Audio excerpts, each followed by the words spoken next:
Hi, this is Dan Buller, retired electronics engineer, sitting on the front deck of my houseboat again. I want to do a real quick one. I do appreciate your comments and stuff on YouTube, but, you know,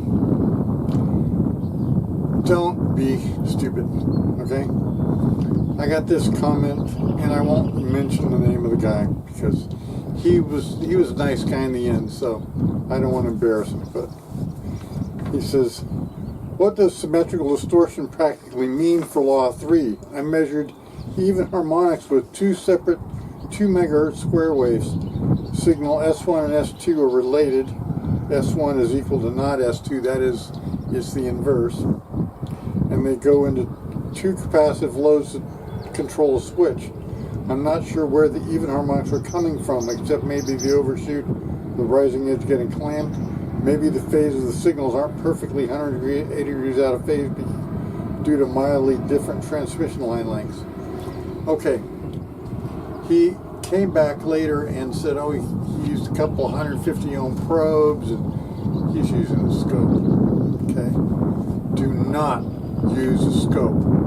Don't comment on my stuff and say, oh, I looked at this with a scope and it did this. Fuck you. You know, I'm sorry, but fuck you. Don't use a scope. I don't even like using the Applicos. I mean, the Applicos is okay, but for square waves, you got to get rid of the very troublesome amplitude, because if the amplitude isn't exactly flat for the whole time of the high time and the low time, then you're going to get weird stuff. So first of all, use a scope. Now what that means is, boom, non-coherent sampling. Non-coherent sampling. Never do non-coherent sampling. You're going to need an Applicos or an audio precision or something.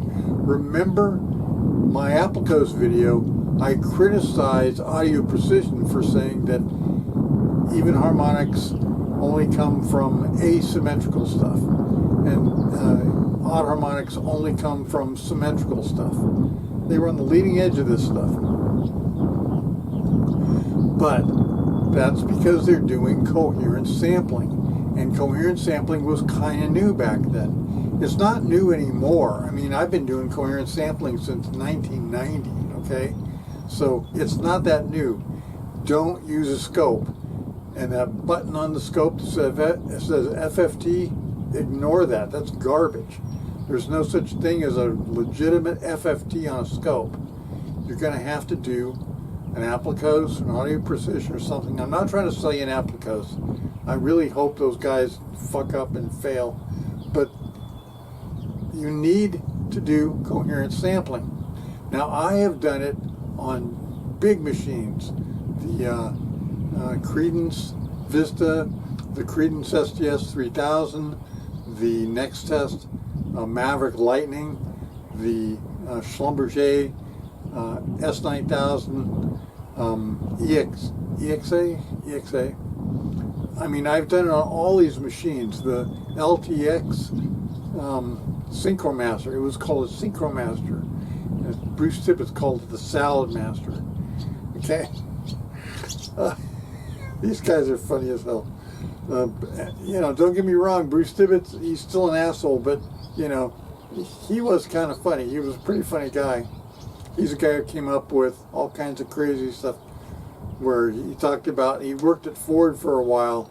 He said, Ford, where jollity is quab 1. He did all kind of fun stuff. So please don't use a scope to try to prove me wrong, okay? Don't use a scope to try to prove me right. I mean, come on, it's like trying to disprove the speed of light using a yardstick and a stopwatch.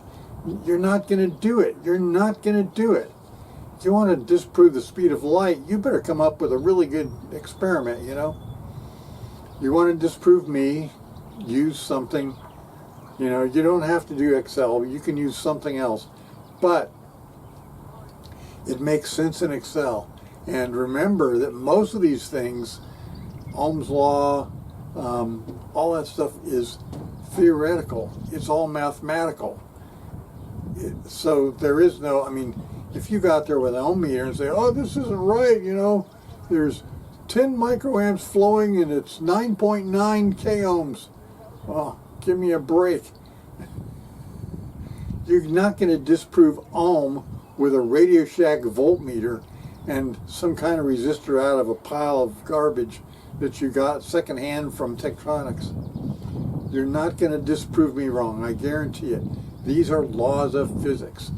When I talk about the speed of light, okay, you can't go off and measure the speed of a signal through a coax cable and says, oh, it's much slower, it's like only 100,000 miles per second. Well, that's if you use RG58, which has a speed of 0.6 C through the cable. So if you pump a signal through RG58, it travels down the signal at 6/10 the speed of light. Now, if you measure that and you say, oh, I know what it is, it's not 186,000 miles per second, it's 100,000 miles per second. You're not going to prove it wrong. Everybody has done this experiment. And these guys who are doing these experiments with a scope, forget it.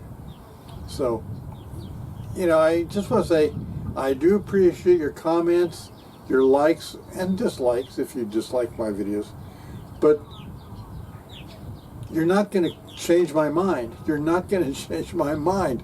I'm not wrong. If you can't prove me right, then there's something wrong with you. There's something seriously wrong with you.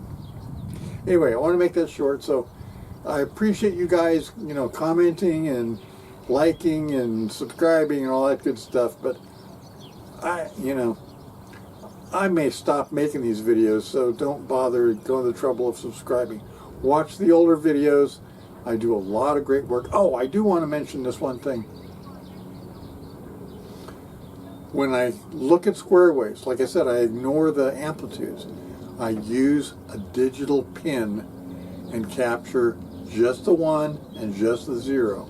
That way there's no amplitude information at all. So don't use a scope to look at a square wave and then do the FFT on it. First of all, you got to be coherent. Secondly, you have to get rid of the amplitude stuff because that's going to mess you up. So if you just capture it with a 1 or 0, so 1 or 0, watch my video on aliasing.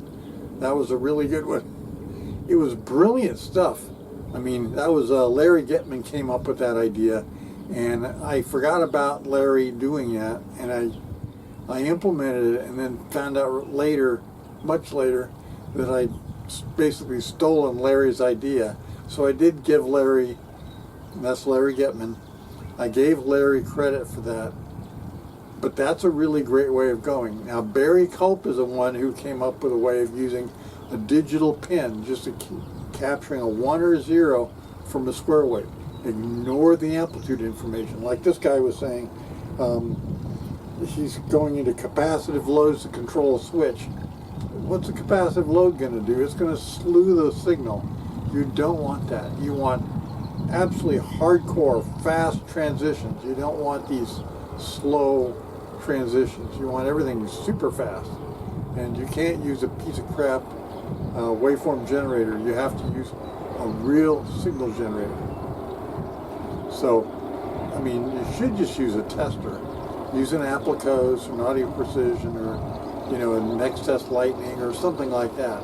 And the Lightning is, trust me, it's not really up to the task because the resolution of the digital pins is relatively low.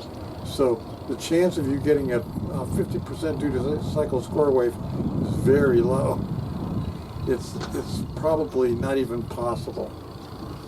But that's why I do it in simulation, because what these guys, I mean, Next Test, they didn't realize how screwed up their digital was until Daver proved that they were messing up the code.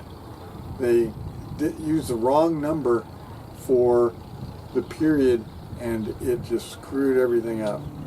So anyway, so don't use real instruments, don't use oscilloscopes. I'm talking, you know, this is like miles beyond using a yardstick and a stopwatch to measure the speed of light, you know. I mean, you've got to do real science. If you're stupid, if you're not smart, don't even talk to me. Don't even watch my videos. Unsubscribe. Go away. But if you're kind of smart and you kind of know what's going on and you appreciate science, those are the kind of people I want. Yes, yes, yes, I know. So anyway, I better go. The birds are going crazy here. So once again, from the river, this is Dan Boulder. See ya.